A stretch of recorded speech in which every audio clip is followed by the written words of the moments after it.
गोपीजनवल्लभा गिरिवरधारी गोपीजनवल्लभा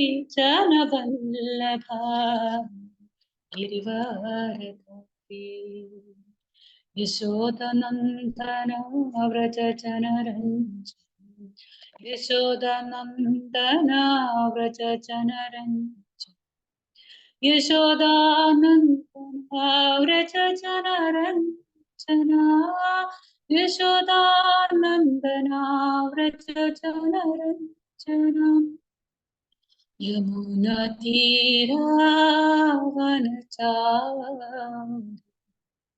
यमुनातीरावनचारि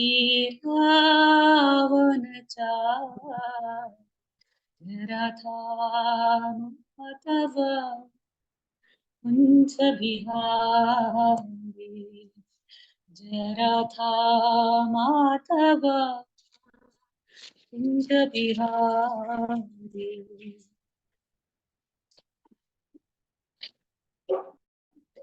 हरे कृष्णा. जय जय श्री चैतन्य जय नित्यानंद. വീഡിയോ ഓൺ ചെയ്യോ? ഓ കൃഷ്ണ, വീഡിയോ എന്നുള്ള പ്രോസസ് ഉണ്ടല്ലോ, എനിക്ക് സ്വതവേ അത് ഇല്ലാത്തതുകൊണ്ട് ഞാൻ മറന്നു.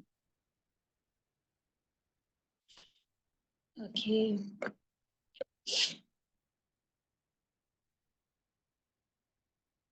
जय जय श्री चैतन्य जय नित्यानंद जय द्वैत चंद्र जयम जय गौर भक्त वृंद. हरे कृष्णा.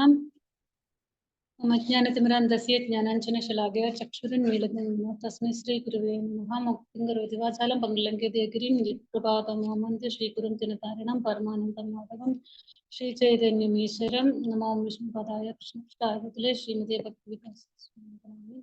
नमो विष्णुपदाय कृष्णपृष्ठाय भूतले श्रीमते भक्तिवेदान्त स्वामिने.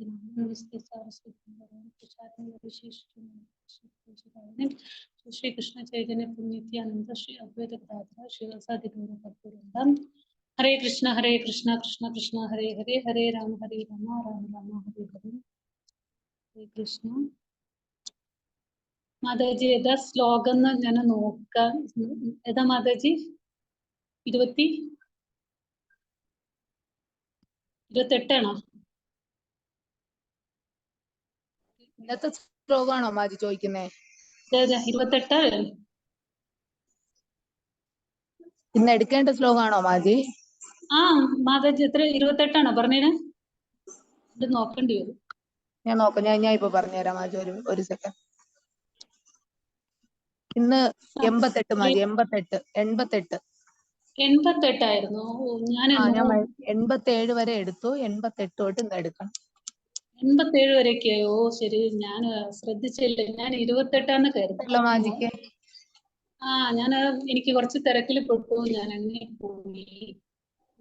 88 അല്ലേ? ഞാൻ 28 കരുതി. ജസ്റ്റ് ശ്ലോകം നോക്കി വെച്ചു, അത്ര തന്നെ. ഓ കൃഷ്ണ, എനിക്ക് അറിയില്ല എന്താണ് അതിൽ ടോപ്പിക് എല്ലാം. നമുക്ക് റെഫറൻസ് ഭയങ്കര ആവശ്യമുള്ളതാണെന്ന് എനിക്കറിയാം. ഓക്കെ, ഞാൻ 8 മാത്രം ശ്രദ്ധിച്ചപ്പോ കഴിഞ്ഞ പ്രാവശ്യം 20 എത്രയും കണ്ടായിരുന്നല്ലോ, അപ്പൊ ആ 28 വെച്ച് ചോദിച്ചു. ബാക്കി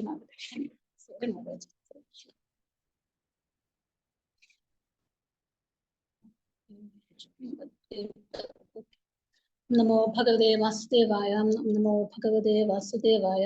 നമോ ഭഗവതേ വാസുദേവായ. നാരായണ നമസ്കൃത്യം ചെയ്യുന്ന ദേവിയും സരസ്വതിയും വസുദേവായ. हरे कृष्ण हरे कृष्ण. आपनालोकायिते कृष्ण नाना यत्न करे तथापि तान्हारा भक्त जानये तान्हारे. आपनालोकायिते कृष्ण नाना यत्न करे. വീഡിയോ ഓൺ ചെയ്യോ? വീഡിയോ ഓൺ അല്ലേ? സോറി, അതെന്തോന്ന് അറിയില്ല. വീഡിയോ ഓൺ അല്ലേ? ഓക്കെ.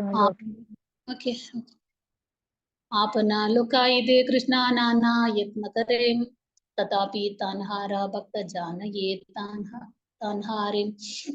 विवर्तनं भावार्थं शिला प्रभुपाद. ശ്രീകൃഷ്ണ ഭഗവാൻ ഗോപിനായിരിക്കാൻ വിധത്തിലും പരിശ്രമിക്കുന്നു. എന്നിരുന്നാലും അവിടുത്തെ പരിശുദ്ധ ഭക്തന്മാർ അവിടുന്ന് യഥാരൂപത്തിൽ അറിയുന്നു. ഞാനിതിന് മുമ്പുള്ള ഭാഗം നോക്കിയില്ല. ജസ്റ്റ് 28 പറഞ്ഞപ്പോ ശ്ലോകം ഒന്ന് നോക്കിയെന്ന് മാത്രമേ ഉണ്ടായിരുന്നുള്ളൂ. പക്ഷെ ഇപ്പൊ 88 എനിവേ ഇതിന്റെ പ്രീവിയസ് ഭാഗത്തിൽ എന്തൊക്കെയോ ഡിസ്കസ് ചെയ്തെന്നുള്ളതും അറിയില്ല. Sorry for that. അപ്പോ ഇവിടെ ശ്രീകൃഷ്ണ ഭഗവാൻ ഗോപിനായിരിക്കാൻ പല വിധത്തിലും പരിശ്രമിക്കുന്നു. എന്നിരുന്നാലും അവിടുത്തെ പരിശുദ്ധ ഭക്തന്മാർ അവിടുന്ന് യഥാരൂപത്തിൽ അറിയാൻ സാധിക്കുന്നു. ആക്ച്വലി ഇവിടെ ചൈതന്യ മഹാപ്രഭു അവതരിച്ചു അവതാരത്തിനെ കുറിച്ചൊക്കെയാണ് പറഞ്ഞിട്ടുണ്ടായിരുന്നത്. ഭഗവാനും അതേപോലെ തന്നെ കൃഷ്ണനും ചൈതന്യ മഹാപ്രഭു ഒന്നും തന്നെ. അപ്പൊ അതേപോലെ ആ ഒരു വൈവസന മന്നന്തരത്തില് 28 ചതുർയുഗത്തില് 14 മന്വന്തരങ്ങളിൽ ബ്രഹ്മാവിന്റെ ഒരു ദിവസത്തിൽ അങ്ങനെയൊക്കെ കണക്കുണ്ടല്ലോ, കുറെ കണക്കുകളുണ്ടല്ലോ. അപ്പൊ ആ കണക്കുകളിൽ ഒക്കെ ജനിച്ചു സന്ധികളെ കുറിച്ചൊക്കെ ഉള്ളതായിരുന്നു. അതിൽ ജസ്റ്റ് 28 നോക്കിയപ്പോ കണ്ടു. അപ്പോ അങ്ങനെ ശ്രീകൃഷ്ണ ഭഗവാൻ ഗോപിനായിരിക്കാൻ പല വിധത്തിലും പരിശ്രമിക്കുന്നു.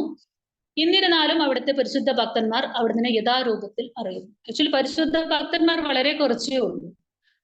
പരിശുദ്ധ ഭക്തന്മാർ എന്ന് പറയുമ്പോൾ ആക്ച്വലി ഇപ്പൊ ഭഗവാൻ ഭൂമിയിൽ അവതരിച്ച സമയത്ത്, വൃന്ദാവനത്തിൽ അവതരിച്ച സമയത്ത്, അല്ലെങ്കിൽ ദ്വാരകയിലായിരിക്കുന്ന സമയത്ത് ഒക്കെ വളരെ കുറച്ച് ആളുകൾക്കാണ് കൃഷ്ണനെ യഥാരൂപത്തിൽ മനസ്സിലാക്കാൻ സാധിച്ചത്. ഭീഷ്മ പിതാമഹൻ, കുന്തി മഹാറാണി, അങ്ങനെ പോലുള്ള പരിശുദ്ധ ഭക്തന്മാരാണ്. അവരെല്ലാവരും മഹാജനങ്ങളായതുകൊണ്ട് അവരെല്ലാവരും അതേപോലെ തന്നെ അവർക്ക് യഥാർത്ഥത്തിൽ ഭഗവാനെ കുറിച്ച് ഗ്ലോറിഫൈ ചെയ്യണമെങ്കിലൊന്നും പ്രത്യേകിച്ച് പാണ്ഡിത്യമൊന്നും വേണ്ട ആവശ്യമില്ല. ഭഗവാനോടുള്ള പരിശുദ്ധമായിട്ടുള്ള ഭക്തി ഉണ്ടായാൽ അറിയാതെ തന്നെ ഭഗവാനെ കുറിച്ച് ഗ്ലോറിഫൈ ചെയ്യാനായിട്ട് സാധിക്കും. ഭാഗവതത്തിൽ പറയുന്ന മാതിരി ഏതായിരുന്നു ആ വേഴ്സിൽ, ഏതോ ഒരു വേഴ്സിൽ പറയുന്നില്ലേ, എനിക്ക് എന്താ അറിയില്ല, വിദ്യാഭ്യാസവും ഇല്ല, അതൊന്നും ഒരു യോഗ്യതയല്ല ഭഗവാനെ കുറിച്ച് പറയണമെങ്കിൽ. ഏതായിരുന്നു ആ വേഴ്സ്? നമ്മള് ഫസ്റ്റ് കാൻഡോയില് 2ാമത്തെ അധ്യായത്തിൽ വരുന്ന ശ്ലോകങ്ങളിൽ പ്രധാനപ്പെട്ട ഒരു വേഴ്സാണ്. അതില് പറയുന്നുണ്ട് അതിന് പ്രത്യേകിച്ച് അതിന്റെ ആവശ്യമില്ല. ഭക്തി ഭഗവാനോടുള്ള ഭക്തിജ്ഞാനം വൈരാഗ്യം വരണമെങ്കിൽ വേഴ്സും പറയുന്നുണ്ട്. അപ്പൊ അതിൽ പറയുന്നുണ്ട് അത്രയും മതി. ഭഗവാനോടുള്ള ആ ഒരു ഭക്തി ഉണ്ടെങ്കിൽ ഭക്തി ജ്ഞാനവും വൈരാഗ്യമൊക്കെ താനെ വന്നോളും. ജ്ഞാനവും വന്നോളും, വൈരാഗ്യവും വന്നോളും, എല്ലാം വന്നോളും. ഭക്തി അമ്മ ജാനാദി. അപ്പൊ ഭക്തി എന്ന് പറയുന്നതിന് വളരെയധികം പ്രാധാന്യമുണ്ട്. എന്തുകൊണ്ട് കൃഷ്ണ കോൺഷ്യസ് നമ്മൾ ചെയ്യണമെന്ന് ചോദിച്ചു കഴിഞ്ഞാല് സാധാരണഗതിയിലുള്ള രീതിയിലൊക്കെ നമുക്ക് പരമസത്യത്തെ അറിഞ്ഞാൽ പോരെ എന്ന് പറയും. പക്ഷെ നമ്മള് ശ്രീകൃഷ്ണ ഭഗവാനെയാണ് പേഴ്സണൽ രൂപത്തിലാണ് ആരാധിക്കുന്നത്.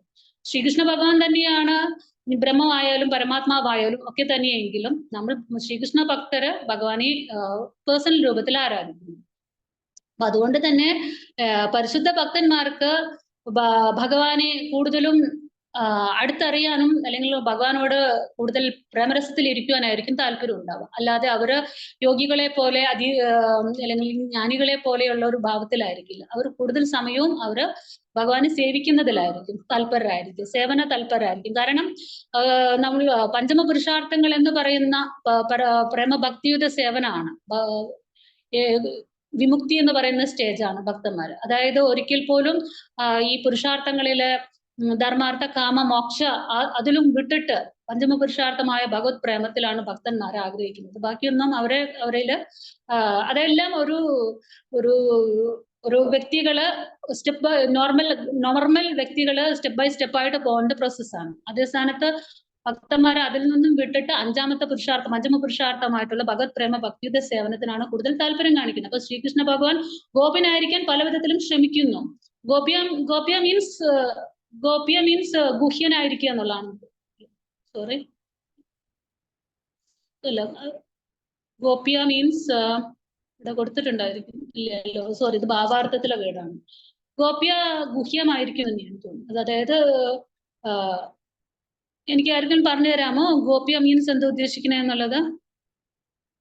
മലയാളം ഇത് ജസ്റ്റ് ഒന്ന് എന്തെങ്കിലും ഒരു ക്ലാരിറ്റി തരാൻ പറ്റുമോ? ഗോപ്യ എന്ന് പറഞ്ഞാൽ ഗോപ്യമായിട്ട്, അതായത് രഹസ്യമായിട്ട് എന്നാണ്. ഓക്കെ. ഞാൻ ഉദ്ദേശിച്ചത് കറക്റ്റ് ആണോ എന്ന് അറിയാൻ വേണ്ടിയിട്ട് തന്നെയായിരുന്നു. ഗുഹ്യമായിരിക്കാം, രഹസ്യമായിരിക്കാൻ വേണ്ടിയിട്ട് ശ്രമിക്കുന്നു.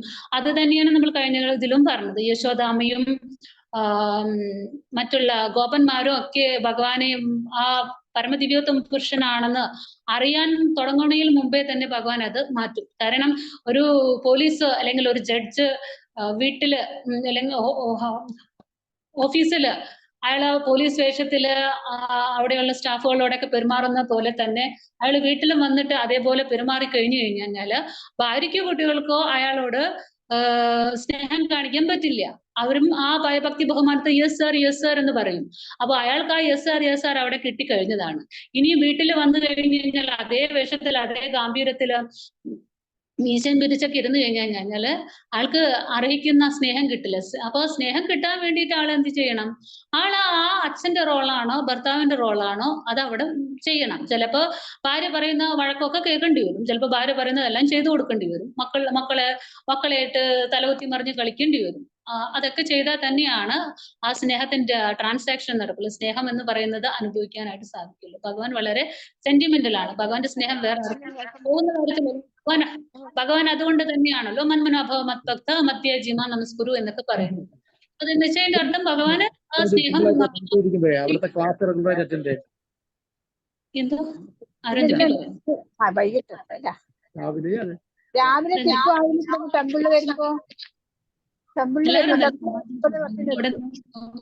പറഞ്ഞുകൊണ്ടിരിക്കുക. ഓക്കെ. അപ്പോ അങ്ങനെ എന്നിരുന്നാലും ഭഗവാന്റെ പരിശുദ്ധ ഭക്തന്മാര് അവിടെ നിന്ന് യഥാരൂപത്തിൽ അറിയും. ഭഗവാൻ അങ്ങനെയൊക്കെ ഗുഹ്യമാക്കിയാലും വളരെ ഫോർച്ചുനേറ്റ് ആയിട്ടുള്ള സോളുകൾക്ക് ഭഗവാനെ അറിയാൻ കഴിയും. ഭഗവാനെ അറിയണമെന്നുണ്ടെങ്കിൽ അവര് ഭക്തിയുള്ളവരായിരിക്കണം. ഭക്തി എന്ന് പറയുമ്പോൾ ഒരു സാധാരണ രീതിയിലുള്ള ഒരു ഭക്തിയല്ല, പരിശുദ്ധ ഭക്തി ആയിരിക്കണം. അന്യാഭിലാഷിതാശൂനും ജ്ഞാനകർമാദ്യനാവൃതം ആനുകൂലേന കൃഷ്ണാനുശീലനം ഭക്തുരും ഉച്ചതി ഉത്തമം. അതേപോലെ സർവോപാധി വിനിർമുക്തം തത്പരത്വേന നിർമ്മലം ഋഷികേന ഋഷികേശ ഭക്തരുച്ചതി. അതായത് ഇന്ദ്രിയങ്ങളുടെ നാഥനായ ഋഷികേശനെ നമ്മള് ഒരു ഉപാധികളുമില്ലാതെ സേവിക്കുകയാണെങ്കിൽ ഭഗവാൻ നമുക്ക് അത് റിവാർഡായിട്ട് തരും. നമ്മൾ ചെയ്യുന്ന എഫേർട്ടുകൾക്ക് റിവാർഡ് തരും ഭഗവാൻ. ആ റിവാർഡാണ് ഭഗവാനെ തന്നെ തരിക എന്ന് പറയുന്നത്. ഭഗവാനെ തന്നെ തരുന്നതാണ് ഏറ്റവും ഗ്രേറ്റ് ആയിട്ടുള്ളത്. ബാക്കി എന്ത് കിട്ടിയാലും അത് ഈ ഭൗതിക ലോകത്തിൽ കേവലം ക്ഷണികമായിട്ടുള്ളതാണ്. അതേ സ്ഥാനത്ത് ഭഗവാനെ കിട്ടിയ കഴിഞ്ഞാൽ പിന്നെ കംപ്ലീറ്റ് ആയി. ഡിവൈൻ പവർ, ഡിവൈൻ എന്ന് പറയുന്ന പരമസത്യം എന്ന് പറയുന്ന സാക്ഷാൽ പരമദിവ്യോത്തമ പുരുഷനായ ശ്രീകൃഷ്ണ ഭഗവാനെ നമുക്ക് കിട്ടുകയാണെങ്കിൽ ശ്രീകൃഷ്ണ ഭഗവാനോട് തന്നെയാണ് നമുക്ക് പരമപ്രേമമായിട്ടുള്ള ഭാവം വരുന്നത്. ബാക്കി എന്താ പറയാ, എല്ലാവരും അമ്പലത്തിൽ കൊണ്ട് എല്ലാവർക്കും എല്ലാ ദൈവങ്ങളോടും ഭക്തിയുണ്ട്, അവരോട് ഭയങ്കര കടുത്ത അറ്റാച്ച്മെന്റ് ഉണ്ട്. കുട്ടിക്കാലം മുതലേ തന്നെ വളരെയധികം അറ്റാച്ച്ഡ് ആയിട്ട് സ്നേഹിച്ചും ആരാധിച്ചും പോകുന്നവരുണ്ട്. അവിടെയും സ്നേഹമുണ്ട്, ഇല്ല എന്നല്ല, സ്നേഹവും കൊടുക്കൽ വാങ്ങലും ഒക്കെ ഉണ്ട്. അവിടെയൊക്കെ അങ്ങനെയൊക്കെ ആണെങ്കിലും അവരെല്ലാവരും ഒരിക്കൽ പോലും ഭഗവത് പ്രേമം എന്ന് പറയുന്ന ഒരു സ്റ്റേജിൽ അവരെത്തിയിട്ടില്ല. അവരത് ആഗ്രഹിക്കുന്നില്ല. ആ ദേവതകളോടോ അവരെടുത്തോ അത് ചോദിക്കാനുള്ള അവർക്ക് ഭാവം എത്തിയിട്ടില്ല. അവർ ചോദിച്ചാലും ദേവതമാരടുത്ത് ചോദിച്ചാലും അവരുടെ പ്രൊട്ടക്ഷൻ ഉള്ള കാര്യങ്ങളായിരിക്കും. ഇൻ കേസ് അവർക്ക് ആ ദേവതയോട് സ്നേഹവും ഉണ്ടായിരിക്കും. ഡെഫിനറ്റ്ലി ഈ ഭൗതിക ലോകത്തിൽ നിന്ന്, ഈ ജനമൃതികളിൽ നിന്ന് രക്ഷിക്കാനായിട്ട് ഒതുക്കില്ല. ഇനി അഥവാ അവരടുത്ത് ചോദിച്ചാലും അവർ ഭഗവാന്റെ അടുത്ത് ചോദിച്ച് അത് സാങ്ഷനാക്കി കൊടുക്കും. പക്ഷെ അത് ചോദിക്കാനും അവർക്ക് കഴിയണില്ല. കാരണം ഈ ദേവതകളെ വർഷിപ്പ് ചെയ്യണമെങ്കിൽ പോലുള്ള ബുദ്ധിശക്തി കൊടുക്കുന്നത് ആരാണ്? ഭഗവാനാണ്. ദേവതകളോടുള്ള ഭക്തിക്കുള്ള ഉറപ്പ് പോലും ദേവതകൾക്ക് കൊടുക്കാൻ കഴിയുന്നില്ല. അതിനും ഭഗവാൻ പറയുന്നു, അവരോടുള്ള ആരാധനയ്ക്കുള്ള ബുദ്ധി അല്ലെങ്കിൽ അതിനുള്ള നിനക്കുള്ള ആഗ്രഹത്തെയും ഞാൻ ഊട്ടി ഉറപ്പിക്കുന്നത് ഞാൻ തന്നെയാണ്, അല്ലെങ്കിൽ അവരിൽ നിന്ന് കിട്ടുന്നത് എന്നിൽ നിന്നാണ്. അപ്പൊ ഒരിക്കലും അവർക്ക് പോലും അവരോടുള്ള ഭക്തി ഉറപ്പിക്കാനായിട്ട് അവർക്ക് പോലും സ്വാതന്ത്ര്യമില്ല. അതിനും ആര് സാങ്ഷൻ കൊടുക്കണം? ഭഗവാൻ തന്നെ സാങ്ഷൻ കൊടുക്കണം. സോ ഇതൊക്കെ പരിശുദ്ധ ഭക്തിയുടെ ലെവലിലേക്കൊന്നും കിടക്കുന്നില്ല. അതും കഴിഞ്ഞിട്ട് ഞാൻ കൃഷ്ണനെ ഭജിക്കുന്നുണ്ടോ, അതും ചെയ്യണുണ്ട് ഇതും ചെയ്യണുണ്ട്, അതുകൊണ്ട് എന്താ കുഴപ്പം? അതുകൊണ്ട് ഒരു കുഴപ്പവും ഇല്ലല്ലോ, രണ്ടും ചെയ്യാമല്ലോ. ശരിയാണ്. വേദങ്ങൾ പറഞ്ഞിട്ടുണ്ട് 2 മണിക്കൂർ നമ്മൾ ഡെയിലി മോർണിംഗ് സാധന ചെയ്യണം. മനുഷ്യജന്മം എന്ന് പറയുന്നത് ഈശ്വര സാക്ഷാത്കാരം അല്ലെങ്കിൽ ആത്മസാക്ഷാത്കാരത്തിനുള്ളതാണ്. ഓക്കെ, ഈ ലോകത്തിൽ എല്ലാവരും ആ പാതയിൽ എത്താൻ തയ്യാറായിട്ടുള്ളവരില്ല, അതിനുള്ള എലിവേറ്റഡ് സ്റ്റേജിലായിട്ടുള്ളവരില്ല അവർക്ക്. അപ്പൊ ഇത് ഡെഫിനറ്റ്ലി ഇത്തരം വൈദിക സംസ്കാരങ്ങളിലുള്ള ദേവതാ വർഷിപ്പുകളും കാമ്യകർമ്മ കാണ്ഡങ്ങളിലൂടെയുള്ള ആചാര ഭക്തികളിലൂടെയൊക്കെ ആചാരാനുഷ്ഠാനങ്ങളിലൂടെയൊക്കെ കടന്നു പോകണം. കാരണം വേദങ്ങൾ പറയുന്നത് നിനക്ക് ഈ ലോകത്തിൽ സുഖമായിട്ട് ജീവിക്കണം. എല്ലാ ആൾക്കാരും ഈ ലോകത്തിൽ വന്നവർ സുഖമായിട്ട് ജീവിക്കാൻ വേണ്ടിയിട്ടാണ്. സോ സുഖമായിട്ട് ജീവിക്കണോ, നീ അറ്റ്ലീസ്റ്റ് നീ പരമസത്യത്തെ തിരിച്ചറിയണം. പക്ഷെ നിനക്ക് ഒറ്റയടിക്ക് പറഞ്ഞു തന്നാൽ നിനക്ക് അതിനുള്ള ഡൈജസ്റ്റ് ചെയ്യാനുള്ള കപ്പാസിറ്റി ഇല്ല. സോ നിന്നെ പ്രലോഭിപ്പിക്കാൻ എനിക്ക് പറ്റുന്ന മാർഗം നിനക്ക് സുഖമായിട്ട് കാര്യങ്ങളെ കുറിച്ച് പറഞ്ഞു തരാണ്. അപ്പൊ അതിന് നീ ഒരു കാര്യം ചെയ്യും, ഇത്തരം ആരാധനകൾ ചെയ്യും, ഇത്തരം ദേവതകൾ ഇങ്ങനെ ചെയ്യും അങ്ങനെ ചെയ്യുമെന്ന് പറയുമ്പോൾ ഓട്ടോമാറ്റിക് ആയിട്ട് മനുഷ്യന്മാര് അത്തരം ആരാധനകളിലൂടെ വേദങ്ങളിലെ കാമ്യകർമ്മകാണ്ഡങ്ങളിലൂടെ ദേവതാ വർഷിപ്പുകളും ഒക്കെ ചെയ്യുകയാണ്. അങ്ങനെ ചെയ്ത് അവര് എങ്ങനെയാണ് ഭക്തിയിലെ ആരാധനാ ക്രമങ്ങളൊന്നും പൂജാവിധികളൊന്നും നാമജപങ്ങളുടെ സ്റ്റെപ്പുകളെല്ലാം പതിയെ പഠിക്കുന്നു. അവർ എലിവേറ്റ് ആവുന്നു. എലിവേറ്റ് ആയി കഴിയുമ്പോഴാണ് അവർക്ക് ഒരുപാട് ജന്മങ്ങൾക്കൊടുവിലോ അല്ലെങ്കിൽ ഓരോ ഏതെങ്കിലും ഭക്തന്മാരുടെ അജ്ഞാത സുഹൃത്ത് എന്ന് പറയുന്ന മാതിരി ഏതെങ്കിലും പരിശുദ്ധ ഭക്തന്മാരുമായിട്ട് കൂടിച്ചേരുമ്പോ ഭഗവാന്റെ കൃപ കൊണ്ടൊക്കെ ഭഗവത് ഭക്തിയിലേക്ക് വരുന്നത്.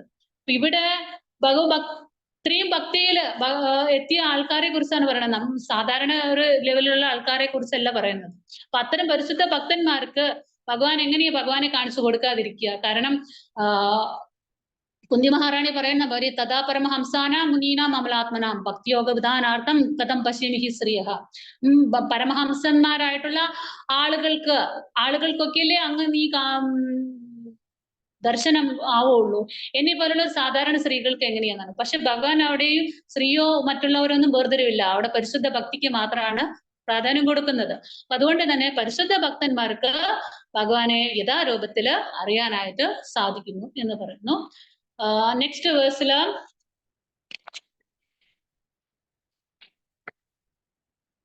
ഉല്ലംഘിത ത്രിവിധ സീമ സമാധിശായി സംഭാവനം തവ പരിവ്രടി മാ സ്വഭാവം മായാബലേന ഭവതാഭി നിഹുഗുഹ്യമാനം പശ്യന്തി കേചിത നിശം ത്വദനന്യഭാവാഹം ഉല്ലംഘിത ത്രിവിധ സീമ സമാധിശായി സംഭാവനം തവ പരിവ്രടാ മാ സ്വഭാവം മായാബലേന ഭവതാഭി നിഗുഹ്യമാനം പശ്യന്തി കേചിത നിശം ത്വദനന്യഭാവാഹം. വിവർത്തന ഭാവാർത്ഥം ശിലപ്രഭുപാദ് കീ ജയ്. അല്ലയോ ഭഗവാനെ, ഭൗതിക ലോകത്തിൽ സർവവും സ്ഥലകാല ചിന്തകളുടെ പരിധിക്കുള്ളിലാണ്. എന്നാൽ സർവാതിശയായ അങ്ങയുടെ അതീന്ദ്രിയ ഗുണങ്ങൾ സീമാതീതമാണ്. ചിലപ്പോൾ അങ്ങയുടെ ഈ സവിശേഷതകൾ സ്വശക്തിയാൽ അങ്ങ് തന്നെ ആവരണം ചെയ്യുന്നു. എന്നിരുന്നാലും അങ്ങയുടെ അനന്യ ഭക്തർക്ക് എല്ലായ്പ്പോഴും അങ്ങയെ കാണാൻ കഴിയും. ഇവിടെയും അനന്യ ഭക്തർക്ക് തന്നെയാണ് പറയുന്നത്. ഭഗവത്ഗീതയിലും ഉടനീളവും ഇത് തന്നെയാ ഭഗവാൻ പറയുന്നത്. ഒന്നുകൂടെ വിവർത്തനം വായിക്കാം. അല്ലയോ ഭഗവാനെ, ഭൗതിക ലോകത്തിൽ സർവവും സ്ഥലകാല ചിന്തകളുടെ പരിധിക്കുള്ളിലാണ്. ഭൗതിക ലോകം ആക്ച്വലി ജീവാത്മാക്കൾക്ക് പറഞ്ഞിട്ടുള്ളതല്ല. ജീവാത്മാക്കൾ ഇവിടെയുള്ളവരല്ല, ഇവിടെ ഇരിക്കേണ്ടവരല്ല. ബട്ട് അവരുടെ ഒരു വഴക്കാളി സ്വഭാവം കാരണം ഭൗതിക ലോകത്തിലെത്തി. ഭൗതിക ലോകം ഒരു തടവറയാണ്. ഭഗവാൻ അത് ടോട്ടൽ ഇതിൽ നിന്ന് ഒരു കാൽഭാഗം ഭഗവാൻ ഒരു തടവറയായിട്ട് സൃഷ്ടിച്ചു. സ്വതന്ത്രമായ ചിന്ത വന്നു, എനിക്കും അങ്ങനെ ആയാൽ കൊള്ളാം. കാരണം ആത്മീയ ലോകത്തിൽ ഭഗവാൻ കൃഷ്ണനാണ്. അവിടെ 5 വർഷം കൂടുമ്പോ ഭരണമില്ല, പ്രസിഡന്റും പ്രധാനമന്ത്രിയൊക്കെ മാറുന്ന മാതിരി അവിടെയൊന്നും അങ്ങനെ നടക്കില്ല. കൃഷ്ണൻ തന്നെയാണ് എല്ലാത്തിനും എല്ലാം. അപ്പോ എവിടെയോ ഒരു ചെറിയ ചിന്ത വരുന്നവർക്ക് വിത്തിൻ സെക്കൻഡ് താഴേക്ക് പോകാം, അങ്ങനെയാണ്. കാരണം അവിടെ അതിന് സാധിക്കില്ല. അപ്പൊ അതുകൊണ്ട് അങ്ങനെയുള്ള ഒരു എങ്ങനെയൊക്കെയോ വന്നുപെട്ടു. പിന്നെ ഈ ജനനമർദ്ദികളിലൂടെ പോയിക്കൊണ്ടേ ഇരിക്കുകയാണ്.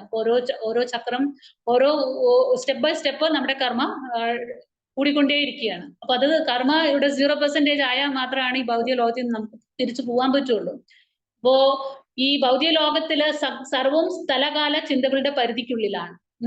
എന്നാൽ സർവാതിശയായ അങ്ങയുടെ അതീന്ദ്രിയ ഗുണങ്ങൾ സീമാതീതമാണ്. ഭഗവാന്റെ അതീന്ദ്രിയ ഗുണങ്ങൾ, ഇന്ദ്രിയ തലത്തിൽ നമ്മളെല്ലാം ഭൗതിക തലത്തിലുള്ള ഗുണങ്ങളാണെങ്കിൽ ഭഗവാൻ ഉള്ളത് അതീന്ദ്രിയ ഗുണങ്ങളാണ്. അത് സീമാതീതമാണ്, അതിന് അതിരുകളില്ല എന്ന് പറയുന്നു. ഇവിടെയുള്ളതിനൊക്കെ ഒരു സ്ഥലകാല പരിമിതികളുണ്ട്. എല്ലാം ഒരു ലിമിറ്റ് വിട്ടിട്ടൊന്നും പോകൂല. എത്രത്തോളം പണക്കാരനാവാം, എത്രത്തോളം നമുക്ക് ഈ സൗന്ദര്യമാവാം, എത്രത്തോളം എന്തൊക്കെ ആവാം എന്ന് ചോദിച്ചു കഴിഞ്ഞാൽ അതിനൊക്കെ ഒരു ലിമിറ്റേഷൻസ് ഉണ്ട്. അതെല്ലാം ഭൗതികമാണ്. അതിന് ഈ പറയുന്ന ഭഗവാന്റെ അതീന്ദ്രിയ ഗുണങ്ങളെ പോലെ പരിധികളില്ലാത്തതല്ല, അതിനൊക്കെ ഒരു ലിമിറ്റേഷൻസ് ഉണ്ട്. ചിലപ്പോൾ അങ്ങയുടെ ഈ സവിശേഷതകൾ സ്വശക്തിയാൽ അങ്ങ് തന്നെ ആവരണം ചെയ്യുന്നു. അപ്പോ ചിലപ്പോക്കെ ഇത്തരം ഭഗവാന്റെ സവിശേഷതകളെ അസംഖ്യമാണ്. അസംഖ്യം അല്ലെങ്കിൽ അത്രയും സീമാതീതമാണ്. ഇതിനെയൊക്കെ അളന്ന് മനസ്സിലാക്കാന്ന് പറഞ്ഞു കഴിഞ്ഞാൽ എളുപ്പമല്ല. അപ്പൊ അതെല്ലാം ഭഗവാൻ ചിലപ്പോക്കെ കുറെയൊക്കെ ഭഗവാൻ സ്വയം ആവരണം ചെയ്യുന്നു. എന്നിരുന്നാൽ അങ്ങയുടെ അനന്യ ഭക്തർക്ക് എല്ലായ്പ്പോഴും അങ്ങയെ കാണാൻ കഴിയുന്നു.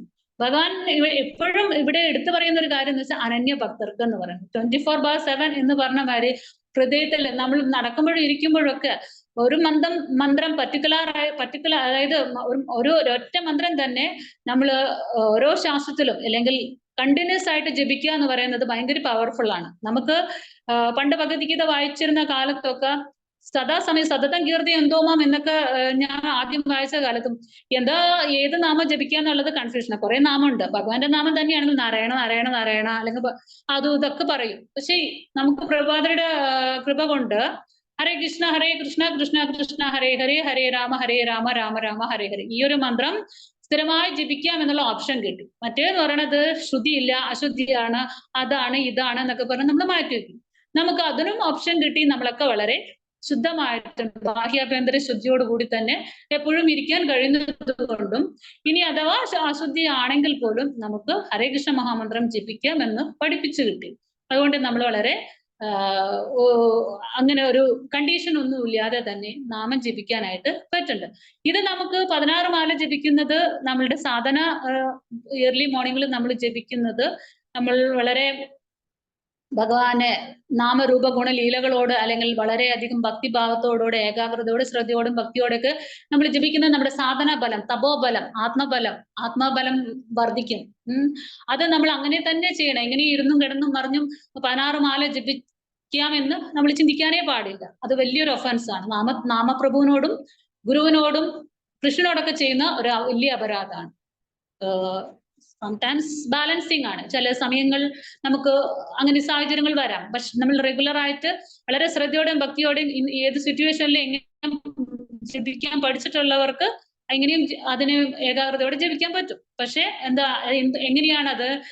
ഏത് സമയത്തും നമ്മൾ ഇരിക്കുകയാണെങ്കിലും നടക്കുകയാണെങ്കിലും സംസാരിക്കുകയാണെങ്കിലും ജോലി ചെയ്യുകയാണെങ്കിലും എപ്പോഴും നമ്മുടെ ഹൃദയത്തിൽ ഹരേ കൃഷ്ണ കൃഷ്ണ കൃഷ്ണ ഹരേ ഹരേ ഹരേ രാമ രാമ രാമ ഹരേ ഹരേ കോൺഷ്യസില നമ്മൾ ആ കോൺഷ്യസിലോ അൺകോൺഷ്യസിലോ പണ്ടൊക്കെയാണ് നമ്മൾ എന്തെങ്കിലും വീഴ പിടിക്കുക എന്തെങ്കിലും കണ്ട് പേടിക്കുകയോ ചെയ്ത് കഴിഞ്ഞാൽ അയ്യോ അമ്മയെന്ന് പറയുമ്പോൾ നമ്മൾ അങ്ങനെയല്ല കൃഷ്ണനോട് വിളിക്കാൻ നമുക്ക് പറ്റും. കാരണം എന്ന് വെച്ചാൽ നമ്മളത് മന്ത്രം എങ്ങനെ എപ്പോഴുമേ ജപിച്ചുകൊണ്ട് നടക്കുന്നത് കൊണ്ട് നമുക്ക് ആ ഒരു ഇത് വരുന്നുണ്ട്. അപ്പൊ അതേപോലെ നമ്മളും ഒരു സ്റ്റേജ് ബൈ സ്റ്റേജ് നമ്മൾ കൂടുന്തോറും നമ്മൾ ഡെവലപ്മെന്റ് ആവണ്ടോ എന്ന് നോക്കിയെന്ന് വെച്ചാൽ എനി ടൈമിലും നമ്മൾ ഹരേ കൃഷ്ണ മഹാമന്ത്രം നമ്മൾ ഹൃദയത്തില് അല്ലെങ്കിൽ ആ ഒരു നാവില് എപ്പോഴും നമുക്കത് നാവ് തന്നെ യൂസ് ചെയ്യണമെന്നൊന്നും പറ്റില്ല.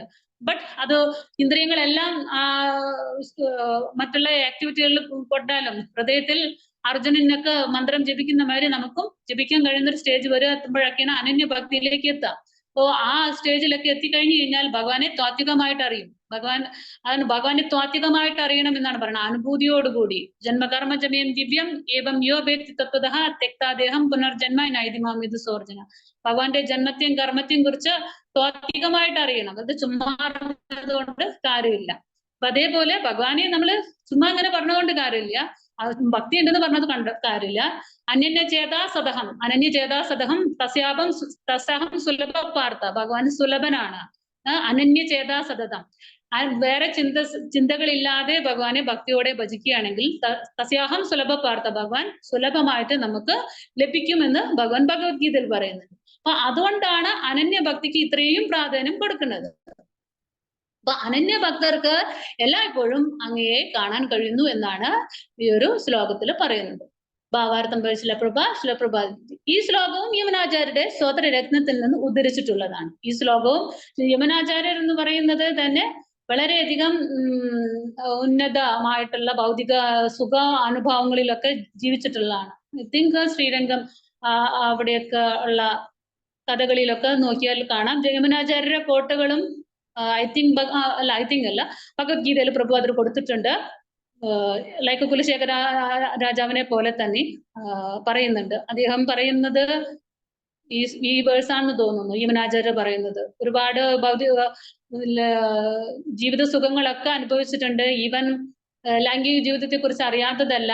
പക്ഷെ ഒരു സ്ത്രീ പുരുഷ സംഗമത്തെ കുറിച്ച് പറയുമ്പോഴോ കേൾക്കുമ്പോഴോ ആലോചിക്കുമ്പോഴേ തന്നെ എനിക്ക് ഓക്കാനിക്കാൻ വരുന്നു, കാർപ്പിച്ച് തുപ്പാൻ തോന്നുന്നു എന്ന് പറയുന്ന ഒരു വേഴ്സാണ് തോന്നുന്നു. യഥവധ ആ ഒരു സംതിങ്, ആ ഒരു വേഴ്സിനെ കുറിച്ചാണ് യമനാചാര്യ ഉള്ളത് ഭഗവത്ഗീതയിൽ പറയുന്നത്. അപ്പൊ അത്രയുമുള്ള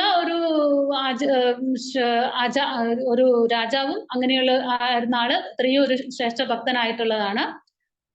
അപ്പൊ അദ്ദേഹത്തിന്റെ ഉദ്ധരണിയാണ് ഈ പറയുന്നത്. കാരണം അപ്പൊ അവരൊക്കെ ആ പരിശുദ്ധ ഭക്തിക്കാണ് ഇത്രയധികം പ്രാധാന്യം കൊടുക്കുന്നത്. കാരണം ഭഗവാനോടുള്ള ഭക്തി കിട്ടുക എന്ന് പറയുന്നതിലപ്പുറം വേറെ ഈ ലോകത്തിൽ ഒന്നും നമുക്ക് നേടാനില്ല. ഭഗവാനെ കിട്ടുക എന്ന് പറയുന്നത് തന്നെയാണ്. അങ്ങനെ കിട്ടിക്കഴിഞ്ഞാൽ പിന്നെ നമുക്ക് ഈ ലോകത്തിൽ ഒന്നിനോടും ഒരു ആസക്തി ഉണ്ടാവില്ല. അതുവരേക്കും പക്ഷെ ഭഗവാനെ കിട്ടുക എന്ന് പറഞ്ഞാൽ അത്ര ഈസി അല്ല.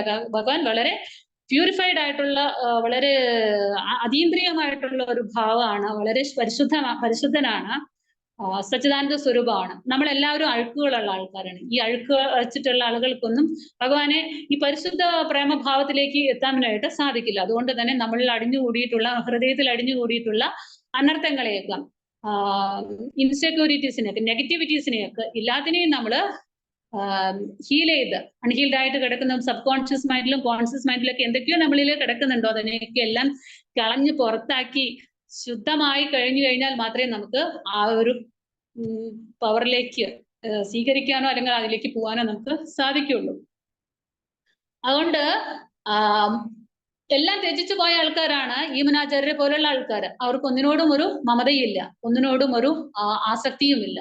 ആസക്തി വ്യക്തികൾക്ക് ഇടയിൽ പെട്ടവരാണ്. അവർക്ക് ഒന്നിനോടും ഒരു ആസക്തിയും പരമമായ ആസക്തിയും ഇല്ല, ഒന്നിനോടും ഒരു ഡിറ്റാച്ച്മെന്റും ഇല്ല. എല്ലാത്തിനോടും ഈ സമചിത്തതയുള്ള ആൾക്കാരുകളാണ് അവർ. അപ്പൊ അതുകൊണ്ട് തന്നെ ഈ മായയുടെ സ്വാധീനത്തിൽ മറയ്ക്കപ്പെട്ടിട്ടുള്ളതിനെല്ലാം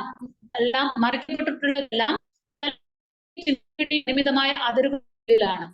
ഡെഫിനറ്റ്ലി മായ പ്രൊഡക്ട്സ് എന്ന് പറയുന്നത് അങ്ങനെയാണ്. അതിനൊക്കെ ഒരു ടേംസ് ആൻഡ് കണ്ടീഷൻ ഉണ്ട്. നമ്മൾ ഓരോ പ്രൊഡക്റ്റ് വാങ്ങുമ്പോഴും, മൊബൈൽ വാങ്ങുമ്പോഴും, മിക്സി വാങ്ങുമ്പോഴും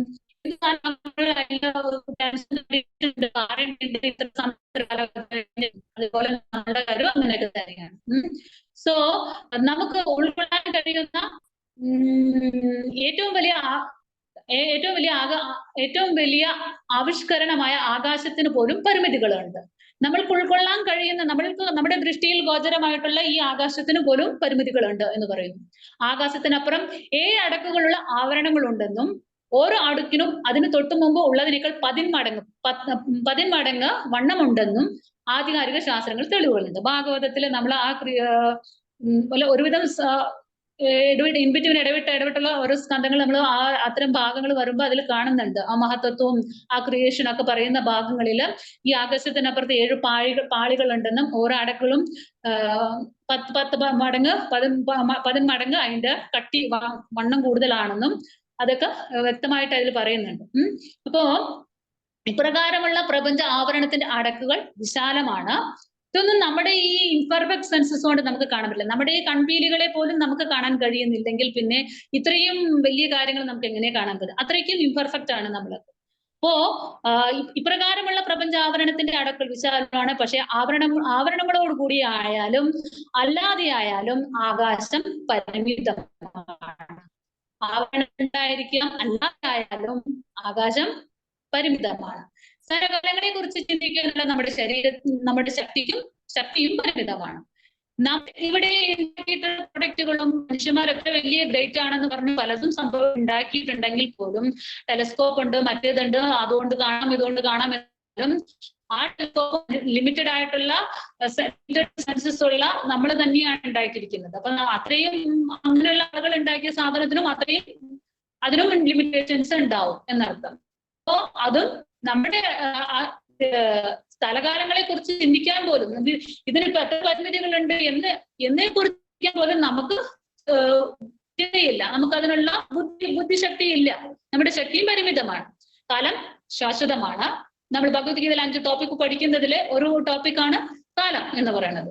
ആരാണ് ഈശ്വരൻ, ആരാണ് ഞാൻ, എന്താണ് പ്രകൃതി, എന്താണ് കർമ്മ, എന്താണ് കാലം. അതില് 5 എണ്ണത്തിലും 4 എണ്ണം ശാശ്വതമാണ്, കർമ്മ മാത്രമാണ് ശാശ്വതമല്ലാത്തത്. ആ 4 എണ്ണം എന്ന് പറയുന്നത് ഈശ്വരൻ, ഞാൻ, പ്രകൃതി, കാലം, ഇതെല്ലാം ശാശ്വതമാണ്. കർമ്മം സ്മരണാതീത കാലം മുതലുള്ളതാണ്. അത് നമ്മളുടെ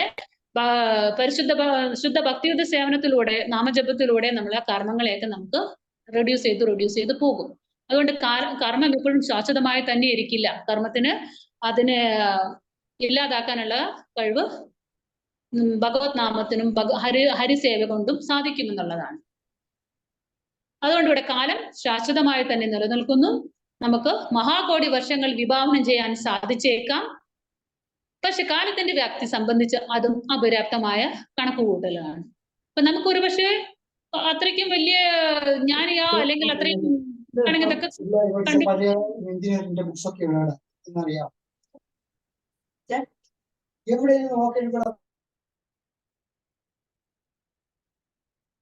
ഓക്കെ. അപ്പോ ഈ കാലങ്ങളും കണക്കുകളും ഒക്കെ നമുക്ക് എത്രത്തോളം കണ്ടുപിടിക്കാൻ പറ്റും? ഇവിടെ പ്രഭുപാദര ബുക്കുകളില് ബ്രഹ്മാവിന്റെ ഡേ, കൽപ്പ, മറ്റേ എന്താണ് ത്രേതായുഗ, ഓരോ യുഗത്തിന്റെയും കൽപ്പത്തിന്റെയും മനുഷ്യന്മാരുടെ ആയുസും ബ്രഹ്മദിനവും ദേവവർഷവും എല്ലാ സംഭവങ്ങളും കാൽക്കുലേഷൻസ്. എത്ര ഇവിടുന്ന് ആകാശത്തിൽ എത്ര ഡിസ്റ്റൻസ് ഉണ്ട്, പ്രഭാത് കുറെ കാൽക്കുലേഷൻസ്, ട്രില്യൺസ്, മില്യൺസ് ഒക്കെ കാൽക്കുലേഷൻസ് ഒക്കെ എഴുതിയിട്ടുണ്ട്. ഇതൊക്കെ എല്ലാവർക്കും അത്ര പോലെ നമുക്കൊന്നും, അത്ര പോലെ എന്ന് പറഞ്ഞാൽ പ്രഭാതർ എത്രയും പഠിപ്പിച്ചിട്ടുണ്ട്, അതോ നമ്മൾ പഠിക്കും എന്ന് പറഞ്ഞാൽ നമുക്ക് പഠിക്കാൻ പറ്റുന്നില്ല. പ്രഭാതര് അത്രയും ഡീപ്പായിട്ടൊന്നും പോയിട്ടില്ല. സിമ്പിൾ ഒരു സയന്റിസ്റ്റിന്റെ ലെവലിൽ പോയിട്ടില്ല. അത്രയ്ക്കും അപ്പുറത്തേക്ക് വേണമെങ്കിൽ ഒരു മനുഷ്യൻ, വലിയ ആൾക്കാരൊക്കെ വലിയ കണക്കൂട്ടലൊക്കെ ചെയ്തിരിക്കാം. പക്ഷെ അവർക്ക് എത്രത്തോളം ചെയ്യാൻ പറ്റും?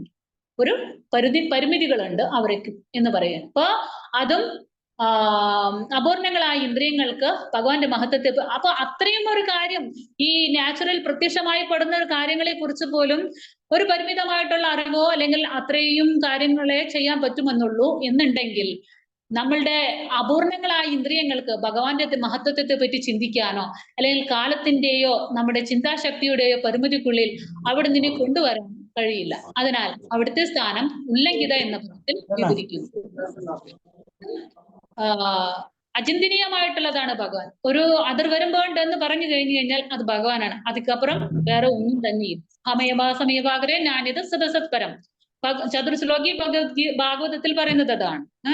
ഈ സൃഷ്ടിക്ക് മുമ്പ് വേറെ ഒന്നും ഉണ്ടായിട്ടില്ല, സൃഷ്ടിശേഷവും ഞാൻ തന്നെയുള്ളൂ. അപ്പോ അത്രയും എക്സ്ട്രീം അല്ലെങ്കിൽ അതിനപ്പുറത്തേക്ക് വേറെ ഒന്നും ഇല്ല എന്ന് പറഞ്ഞു കഴിഞ്ഞാൽ ഭഗവാൻ തന്നെയാണ് ഏറ്റവും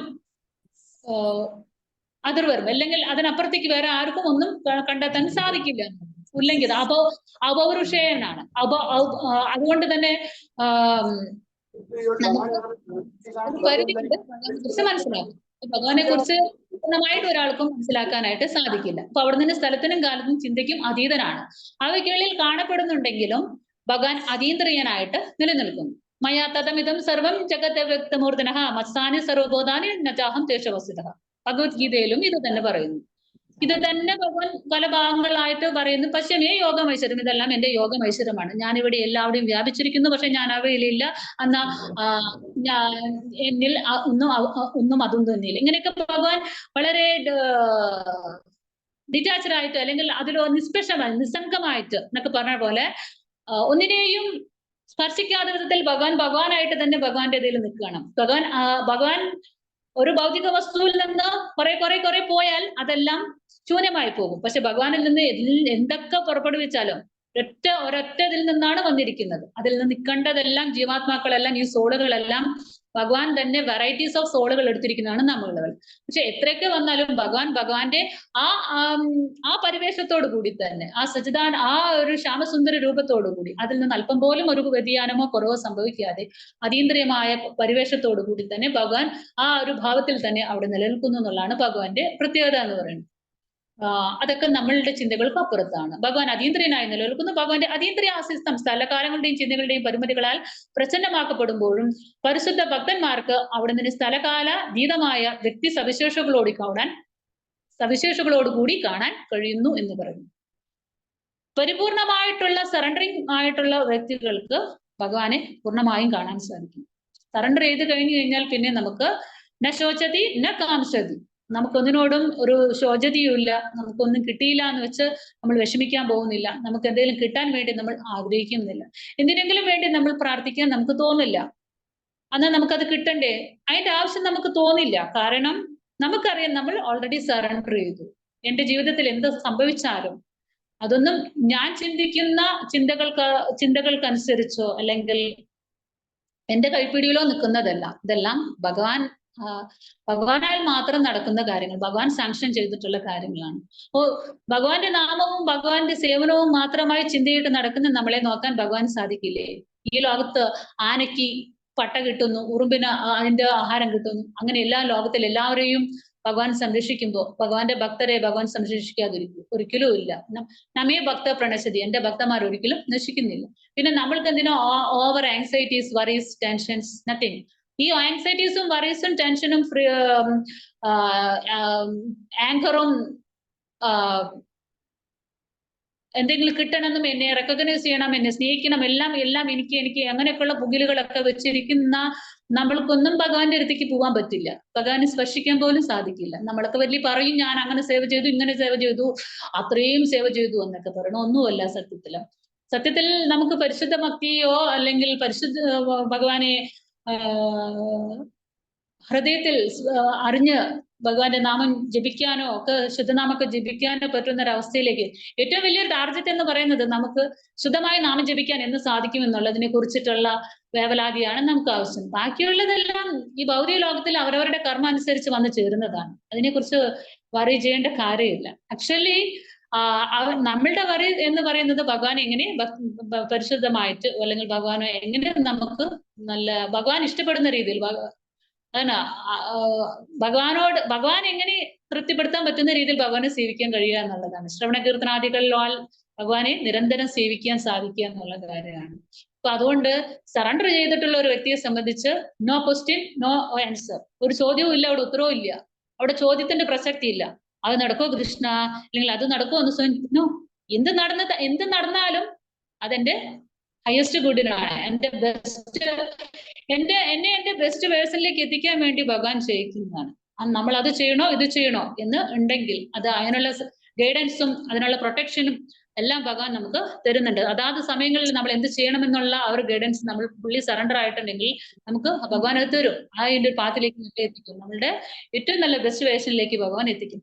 അതുകൊണ്ട് തന്നെ നമ്മള് ഈ ഭൗതിക ലോകത്തില് നമ്മൾ എത്തേണ്ട സ്റ്റേജുകളെല്ലാം കവർ ചെയ്ത് കഴിഞ്ഞാൽ തന്നെയാണ് ഭൗതിക ലോകത്തിൽ ചെയ്യേണ്ട ഡ്യൂട്ടികളെല്ലാം നമ്മൾ ചെയ്തോളൂ. നമ്മൾ ഈ ഭൗതിക ലോകത്തിലായതുകൊണ്ട് രണ്ടിനെ ബാലൻസ് ചെയ്ത് പോകുന്നുള്ളത് കൊണ്ട് തന്നെ നമ്മുടെ കർമ്മ ക്ലിയറൻസ് നടക്കണമെങ്കിൽ മൈൻഡ് ബോഡി ലെവല് നമ്മൾ പ്യൂരിഫൈ ആണ്, എന്നിട്ട് സോൾ ലെവലിലേക്ക് കിടക്കണുള്ളൂ.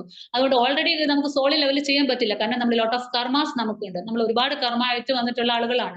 അതുകൊണ്ട് നമ്മുടെ കർമ്മ ക്ലിയറൻസിന് നമ്മൾ മൈൻഡ് വൈസ് ബോഡി വൈസ് ഒക്കെ നമ്മൾ കർമ്മ ചെയ്യേണ്ടതുണ്ട്, പ്യൂരിഫൈ ചെയ്യേണ്ടത്. അതുകൊണ്ടാണ് നമുക്ക് ഭക്തി പറഞ്ഞിട്ട് വൃന്ദാവനത്തിൽ പോയിരിക്കാൻ പറ്റില്ല. നമ്മളുടെ ഡ്യൂട്ടി നമ്മൾ ചെയ്യണം. നമ്മൾ ഫിനാൻഷ്യൽ സ്റ്റെബിലിറ്റി വരുത്തണം. നമ്മൾ ബാക്കിയുള്ളതെല്ലാം ഏൺ ചെയ്യണോ, അത് ചെയ്യണോ, എല്ലാത്തിലും നമുക്ക് നമ്മൾ വിജയം കൈവരിക്കണം. ആ സോളിന് അതിൻ്റെതായ ഒരു പവറിലേക്ക് എത്തണമെങ്കിൽ. അപ്പൊ ഈ ബ്ലോക്കുകളൊക്കെ നമുക്ക് നമ്മളുടെ സ്പിരിച്വൽ ലെവലിലായാലും ഭൗതിക തലത്തിലായാലും ബ്ലോക്കുകൾ ഉണ്ടാക്കുന്നത് ഇത്തരം ആങ്സൈറ്റീസും വറീസും ആണ്. നോ ടെൻഷൻ, നോ ഫ്രീ ആയിരിക്കണം. നമ്മളുടെ മൈൻഡും ആകുലതകളും വ്യാകുലതകളും ഇല്ലാതെ. മുകുന്ദമാലയിലൊക്കെ പ്രത്യേകം ഭാവാർത്ഥത്തിലൊക്കെ പ്രഭാതമുണ്ട്. ആകുലതകളും വ്യാകുലതകളുള്ള ആൾക്കാർക്കൊന്നും ഭഗവാനിലേക്ക് എത്താനായിട്ട് സാധിക്കില്ല. അതൊക്കെ ബ്ലോക്കായിട്ടിരിക്കും. സോ അതിനെയൊക്കെ നമ്മൾ ഹീൽ ചെയ്ത് കളയണം. അൺഹീൽഡ് ആയിട്ടുള്ള കാര്യങ്ങളെയൊക്കെ നമ്മൾ ഹീൽ ചെയ്ത് കളയണം. ഈസിയാണ്, വളരെ ശുദ്ധമായിട്ട് പ്രഭാതരുടെ ബുക്ക് ഡെയിലി വായിച്ചുകൊണ്ടേയിരിക്കുകയാണെങ്കിൽ ഈ മായയുടെ ക്ലച്ചസിൽ നിന്നൊക്കെ രക്ഷപ്പെടാൻ വളരെ ഈസിയാണ്. ഇത്തരം നെഗറ്റിവിറ്റീസിനെ കളയാനൊക്കെ വളരെ ഈസിയാണ്. കാരണം മഹാജനസ് ഗതസ് പന്ത, മഹാജനങ്ങളുടെ പാത പിന്തുടർന്നു കഴിഞ്ഞാൽ നമുക്ക് ഈസിയാണ്. കാരണം ഒരിക്കലും ഒരു അമ്പലത്തിലും അല്ലെങ്കിൽ സ്ഥിരമായിട്ട് കുറെ കാലം ഞാൻ കുറെ നാമബുക്കുകളൊക്കെ വായിക്കുന്ന ആളുകളാണ്, അമ്പലത്തിൽ രാവിലെയും വൈകുന്നേരവും ഒക്കെ പോയി തൊഴുകുന്ന ആളാണ് എന്ന് പറഞ്ഞത് കൊണ്ടൊന്നും അവർക്ക് സ്പിരിച്വൽ അവേക്കനിങ് ഉണ്ടാകുന്നില്ല. അതേ സ്ഥാനത്ത് നമ്മൾ പ്രഭാതരുടെ ബുക്ക് പഠിക്കുകയാണെന്നുണ്ടെങ്കിൽ നമുക്ക് സ്പിരിച്വൽ അവേക്കനിങ് ഉണ്ടാകുന്നു. നമ്മൾ ആരാണെന്ന് മനസ്സിലാക്കുന്നു. ആരാണ് ഈശ്വരൻ? ഈശ്വര യെസ് കൃഷ്ണ എന്താന്ന് മനസ്സിലാക്കുന്നു. പരമദിവ്യോത്തമ പുരുഷനാണെന്ന് മനസ്സിലാക്കുന്നു. നമ്മളുടെ ഡ്യൂട്ടി എന്താന്ന് മനസ്സിലാക്കുന്നു. പരിശുദ്ധ ഭക്തിയിലേക്ക് എത്തണം, ഭഗവാനിലേക്ക് എത്തണം, തിരിച്ച് ഭഗവത് ധാമിലേക്ക് പോകണം എന്നൊക്കെ നമുക്ക് മനസ്സിലാക്കി തരുന്നത് ഈ ഒരു സ്പിരിച്വൽ നോളജ് ആണ്. അപ്പൊ നമ്മൾക്ക് ഇത്തരം നോളജ് ഇവിടെ സ്പിരിച്വൽ നോളജിൽ വരെ നിൽക്കുന്നില്ല. അതിനപ്പുറത്തേക്ക് പരമഭക്തിയുടെ മാർഗത്തിലേക്ക് പരമസത്യം ആരാണെന്ന് കൂടി നമുക്ക് കാണിച്ചു തരണം. സ്പിരിച്വലിസ്റ്റുകൾക്ക് പരമസത്യം ആരാണെന്ന് അറിയില്ല. അവരൊരു പരമസത്യം എന്നേ പറയുന്നുള്ളൂ, ഒരു ഡിവൈൻ എന്ന് പറയുന്നുള്ളൂ. അവർക്ക് യഥാർത്ഥത്തിൽ അത് ആരാണെന്ന് അറിയില്ല. സത്യത്തിൽ അവർ ഏതോ ഒന്ന് വിചാരിക്കുന്നു. പക്ഷെ നമുക്ക് ആരാണെന്ന് വ്യക്തമാക്കി തരുന്നുണ്ട് പ്രഭുപാദരും. കൃഷ്ണൻ പറയുന്നുണ്ട്, പക്ഷെ അതിനെ മനസ്സിലാക്കാനുള്ള ബുദ്ധിയോ ഒന്നും അവർക്കില്ല, അല്ലെങ്കിൽ അതിനെ നെഗ്ലക്ട് ചെയ്യുന്നു. പക്ഷെ അത് നമുക്ക് ഈ ഒരു ഗുരു പരമ്പരയിലൂടെ ചൈതന്യ മഹാപ്രഭുവാണ് നമുക്ക് ഇത്രയും വളരെ സരളമായിട്ട് ഈ ഒരു മന്ത്രവും ഭഗവാനെയും നമുക്ക് ഇത്രയായിട്ട് മനസ്സിലാക്കി തരാനായിട്ട് സാധിച്ചിട്ടുള്ളത്. സോ നമ്മളെല്ലാം വളരെ ഫോർച്ചുനേറ്റ് ആണ്. അപ്പൊ നമ്മളുടെ ചിന്തകളും ആഗ്രഹങ്ങളും എല്ലാം എപ്പോഴും എന്തായിരിക്കണം? എന്നാണ് എനിക്ക് പരിശുദ്ധമായി ഭഗവാന്റെ നാമം ജപിച്ച് തീർക്കാൻ സാധിക്കുക, എന്നാണ് ഞാൻ ഇന്നും കൺസിസ്റ്റന്റ് ആയിട്ട് സ്റ്റേബിൾ ആയിട്ട് ആ ഒരു ഭഗവാനെ നിരന്തരം സ്മരിച്ചു എന്നാണ് എന്റെ ഈ ഒരു ജീവിതം. ഹരേ കൃഷ്ണ. നമ്മുടെ ഡിവോട്ടീസിന് ഇത്രയ്ക്കൊക്കെ ആയിട്ടും കാര്യങ്ങൾ മനസ്സിലാക്കാൻ പറ്റുന്നില്ല. അവർക്ക് ക്ലാസ്സിലിരിക്കുമ്പോൾ അറ്റ്ലീസ്റ്റ് ഒരു പ്രാവശ്യമെങ്കിലും മനസ്സിലാക്കും. പിന്നെയും ആവർത്തിക്കരുത് ദയവായി. സോ പരിശുദ്ധ ഭക്തന്മാർക്ക് കാണാൻ കഴിയും. മറ്റുള്ള വാക്കുകളിൽ ഭഗവാൻ സാധാരണ മനുഷ്യരുടെ നേത്രങ്ങൾക്ക് ദൃശ്യനല്ലെങ്കിലും തങ്ങളുടെ അതീന്ദ്രിയ ഭഗവത് സേവനത്താൽ, ദിസ് ഈസ് ദ തിങ്, അതീന്ദ്രിയ ഭഗവത് സേവനത്താൽ ഭൗതിക ആവരണത്തിന്റെ അടുക്കുകൾക്ക് അതീതരായവർക്ക് അവിടെ നിന്ന് ദർശിക്കാൻ കഴിയും. എപ്പോഴാണ് നമ്മൾ ഇന്ദ്രിയ തലത്തിൽ നിന്ന് വിട്ടിട്ട്, ബോഡി പ്ലാറ്റ്ഫോമിൽ നിന്ന് വിട്ടിട്ട് നമ്മൾ സോളിന്റെ ലെവൽ, നമ്മളുടെ ജപക്ക് ഇപ്പൊ മൈൻഡ് വൈസ്, ചിലപ്പോ ബോഡി വൈസ് ഇന്ദ്രിയ തലത്തിലായിരിക്കും നമ്മൾ ജപിക്കുന്നുണ്ടെങ്കിൽ അതെന്നാണ് നമ്മൾ സോൾഫുൾ ജപയിലേക്ക് പോകുന്നത്. ആ ഒരു ഫ്രം ദ ഹാർട്ട് നാമം ജപിക്കുമ്പോൾ ഹൃദയത്തിൽ നിന്ന് ജപിക്കുക എന്ന് പറയും. മൈൻഡ് വരെ വാണ്ടറിങ് ആണ്, അങ്ങോട്ടും ഇങ്ങോട്ടും ഒക്കെ പോയിക്കൊണ്ടേയിരിക്കും. So from the core of the heart, ആ ഒരു ഹൃദയത്തിൽ നിന്ന് ഭഗവാനെ നമ്മൾ ആ ഒരു സോള് ജപിക്കുന്ന ഒരു ലെവലിലേക്ക് കയറണം.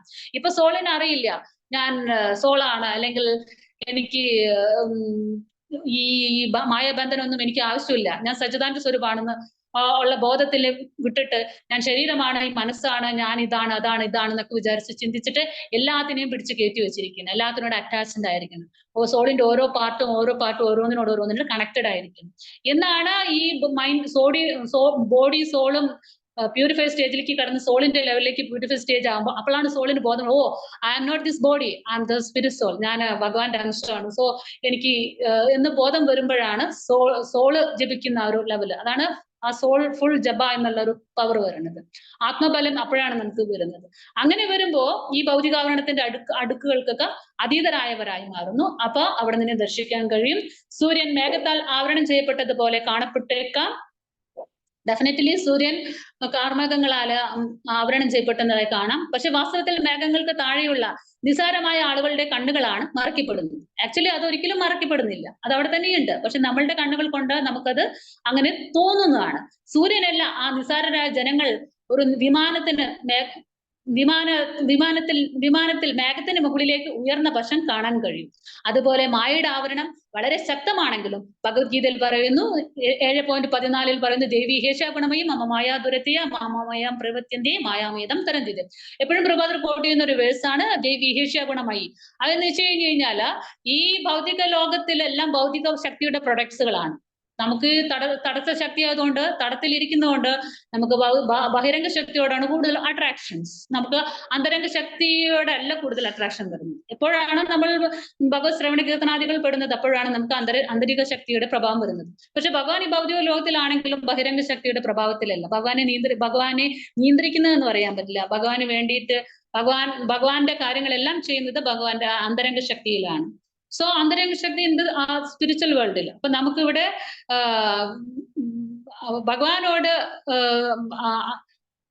ഭഗവാനോട് എത്രത്തോളം ഭഗവത് പാതാരബന്ധങ്ങളിൽ നമുക്ക് ഭക്തി തോന്നുന്നു, അപ്പോഴാണ് ഈ ഭൗതിക ശക്തിയെ ഭഗവാന്റെ പിടിയിൽ നിന്ന് നമ്മളെ ആന്തരിക ശക്തിയുടെ ഇതിലേക്ക് കൺവേർട്ട് ചെയ്ത് തരുന്നു. ആ ഭൗതിക ശക്തിയെ തന്നെ നമ്മൾ മാറി ഒരു അന്തരംഗ ശക്തിയുടെ ഇതിൽ വരും. അന്തരംഗ ശക്തിയായി മാറുന്നില്ല നമ്മൾ, അന്തരംഗ ശക്തിയുടെ സപ്പോർട്ടിൽ വരുന്നു. അന്തരംഗ ശക്തിയുടെ സപ്പോർട്ടിൽ വരുമ്പോൾ നമുക്ക് ഭഗവാനോടുള്ള ഭക്തി ഉറച്ച് വരും. അപ്പോ ഈ ജിമ്മിൽ ബോക്സിംഗുകാരൻ ബോക്സിംഗ് യുദ്ധം ചെയ്ത് അടിച്ചൊക്കെ കഴിഞ്ഞു കഴിഞ്ഞിട്ട് രണ്ട് കൈയിലും പിടിക്കുമല്ലോ ആളെ. അപ്പോ നന്നായി ജയിച്ച ആളെ കൈവെക്കും. അതേപോലെ നമ്മള് ഒരു കൈ മായയുടെ കയ്യിലും ഒരു കൈ ഭഗവാന്റെ കയ്യിലുണ്ട്. നമ്മൾ ശ്രമിച്ച് മായയുടെ കൈ താത്തി വിട്ടുപോയിട്ട് ഭഗവാൻ നമ്മളെ വെക്കണം. അപ്പൊ അതാണ് നമ്മൾ ആ മായ പ്രവാഹത്തിൽ നിന്ന് നമുക്ക് മാറണമെങ്കിൽ ഭഗവാന്റെ പാതാരബന്ധങ്ങളിൽ വളരെയധികം മുറുക്കി പിടിക്കണം. എങ്കിൽ മാത്രമേ ഈ മായ ശക്തിയിൽ നിന്ന് രക്ഷപ്പെടാനായിട്ട് സാധിക്കുള്ളൂ. എല്ലാത്തോടത്തോളം ഈ ഭൗതിക ലോകത്തിൽ ഇരിക്കും കാലം മായയുടെ ക്ലച്ചസിൽ നിന്ന്, ആ കരളഹസ്തത്തിൽ നിന്ന് രക്ഷപ്പെടാന്ന് പറയുന്നത് ഈസി അല്ല. അതിനുള്ള ഒരൊറ്റ മാർഗം എന്ന് പറയുന്നത് ഭഗവത് പാതാരബന്ധങ്ങളിൽ അഭയം പ്രാപിക്കും. ഭൗതിക പ്രകൃതിയുടെ ത്രിഗുണങ്ങൾ അടങ്ങുന്ന എന്റെ ഈ ദിവ്യശക്തിയെ മറികടക്കുക ദുഷ്കരമാണ്. പക്ഷെ എനിക്ക് ആത്മസമർപ്പണം ചെയ്യുന്നവർക്ക് അതിന് നിഷ്പ്രയാസം തരണം ചെയ്യാൻ കഴിയും. മായാശക്തിയുടെ സ്വാധീനത്തെ തരണം ചെയ്യാൻ അത്യന്തം പ്രയാസമാണ്.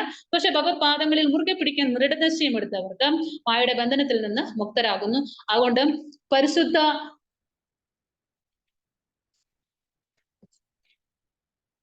കൂടുതലുണ്ട് അല്ലേ, പരിശുദ്ധ ഭക്തന്മാർക്ക് ഭഗവാനെ അറിയാൻ കഴിയുന്നു. പക്ഷെ അനേകം വേദശാസ്ത്രങ്ങളും അവിടുത്തെ ഔലൗകിക കർമ്മങ്ങളും കണ്ടാലും അസുരന്മാർക്ക് തങ്ങളുടെ ദുഷ്കൃതിയുടെ ഫലമായിട്ട് ഭഗവാനെ അറിയാനായിട്ട് കഴിയില്ല. യേശാന്തം പാപം ജനാനാം പുണ്യകർമ്മണം. പുണ്യകർമ്മങ്ങൾ ആർജിച്ച ആൾക്കാർക്ക് പാപത്തിന്റെ റിയാക്ഷനിൽ നിന്ന് മുക്തമാകുമ്പോഴാണ് ഭഗവാനെ ദൃഢവ്രതരായിട്ട് ഭജിക്കാനായിട്ട് തുടങ്ങുന്നത്.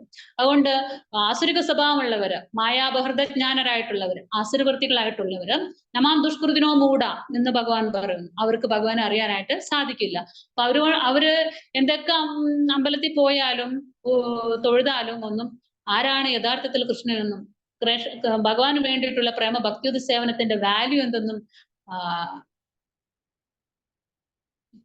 നമ്മൾ ഭക്തി ചെയ്യുന്നത് ആക്ച്വലി നമ്മളുടെ പ്രൊട്ടക്ഷനോ ഈ ഭൗതിക ലോകത്തിൽ സുഖമായി ജീവിക്കാനോ ആഡംബരങ്ങളും മറ്റും നേടിയെടുക്കാനോ ഒന്നിനു വേണ്ടിയല്ല എന്നുള്ളത് പരിശുദ്ധ ഭക്തന്മാരുമായ സംഘം ചേരുമ്പോഴും പ്രഭുപാദരുടെ പോലുള്ള ആളുകളുടെ ഗ്രന്ഥങ്ങളൊക്കെ പഠിക്കുമ്പോഴും ശരിയായ ശാസ്ത്രിക് നോളജ് നമുക്ക് ലഭിക്കുമ്പോഴും നമുക്ക് മനസ്സിലാവും യഥാർത്ഥത്തിൽ നമ്മൾ ഇതെല്ലാം ചെയ്യുന്നത് ഭഗവാനെ കിട്ടാനാണ്.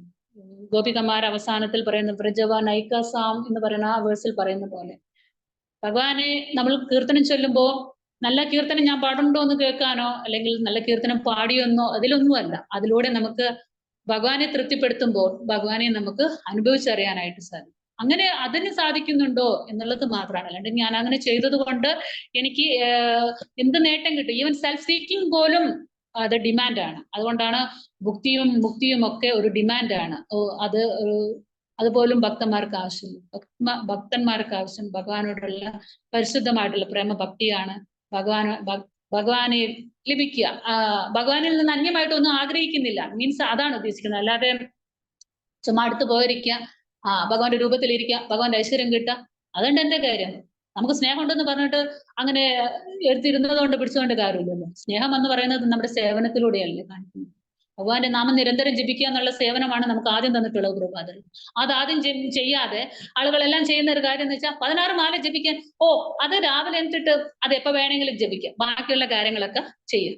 പിന്നെ ബാക്കിയുള്ളതൊക്കെ ചെയ്ത് കഴിഞ്ഞിട്ട് എങ്ങനെയെങ്കിലൊക്കെ ഹരേ കൃഷ്ണ ഹരേ കൃഷ്ണ കൃഷ്ണ ഹരേ ഹരേ അല്ല, അങ്ങനെയല്ല.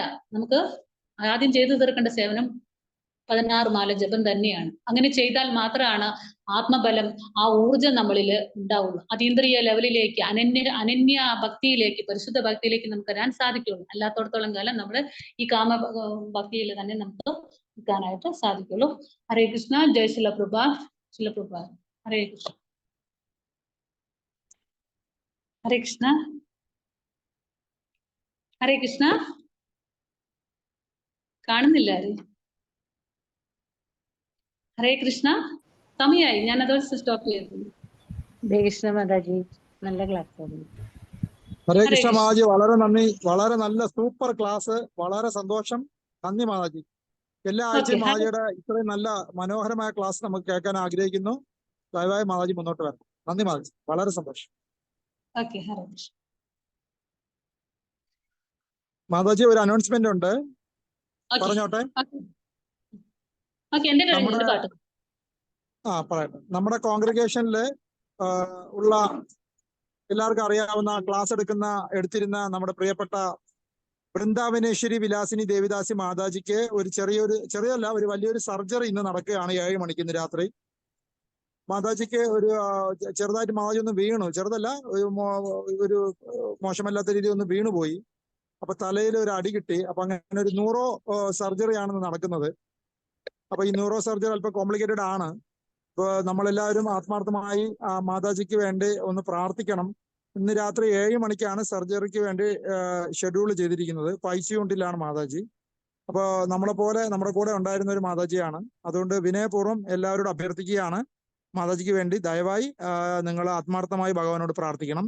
ഇപ്പൊ നമുക്ക് ഒരു 3 പ്രാവശ്യം എല്ലാവരും കൂടെ ചേർന്ന് മാതാജിക്ക് വേണ്ടി ഹരേ കൃഷ്ണ മഹാമന്ത്രം 3 പ്രാവശ്യം ഒത്തു പറയാം. ഹരേ കൃഷ്ണ കൃഷ്ണ കൃഷ്ണ ഹരേ ഹരേ, ഹരേ രാമ രാമ രാമ ഹരേ ഹരേ, ഹരേ കൃഷ്ണ കൃഷ്ണ കൃഷ്ണ ഹരേ ഹരേ, ഹരേ രാമ രാമ രാമ ഹരേ ഹരേ, ഹരേ കൃഷ്ണ കൃഷ്ണ കൃഷ്ണ ഹരേ ഹരേ, ഹരേ രാമ രാമ ഹരേ ഹരേ. ഇപ്പൊ വൃന്ദാവനേശ്വരി വിലാസിനി ദേവിദാസ് മാതാജിക്ക് വേണ്ടി എല്ലാവരുടെയും പ്രാർത്ഥനകൾ വേണം. ഇന്ന് രാത്രി 7 മണിക്കാണ് തിരുവനന്തപുരം മെഡിക്കൽ കോളേജിൽ വെച്ച മാതാജിയുടെ സർജറി. എല്ലാവരും ആത്മാർത്ഥമായി മാതാജിക്ക് വേണ്ടി സ്പീഡി റിക്കവറിക്ക് വേണ്ടി പ്രാർത്ഥിക്കണമെന്ന് വിനയപൂർവ്വം അഭ്യർത്ഥിക്കും. നന്ദി. Okay, Hare Krishna. Thank you. ഇന്ന് വന്ന എല്ലാ ഭക്തജനങ്ങൾക്കും സത്സംഗത്തിൽ വന്ന എല്ലാ ഭക്തജനങ്ങൾക്കും ഹൃദയത്തിന്റെ ഭാഷ നന്ദി പറയുന്നു. അതേപോലെ ഇന്ന് വളരെ ഗംഭീരമായ ക്ലാസ് എടുത്ത ഹെർഗ്രേസ് മാതാജിക്ക്, ഹെർഗ്രേസ് ജഗൻ മാതാ ദേവിദാസി മാതാജിക്ക് ഹൃദയത്തിന്റെ ഭാഷയിൽ ആത്മാർത്ഥമായ നന്ദി പറയുന്നു. നന്ദി. Thank you Mataji. Hare Krishna.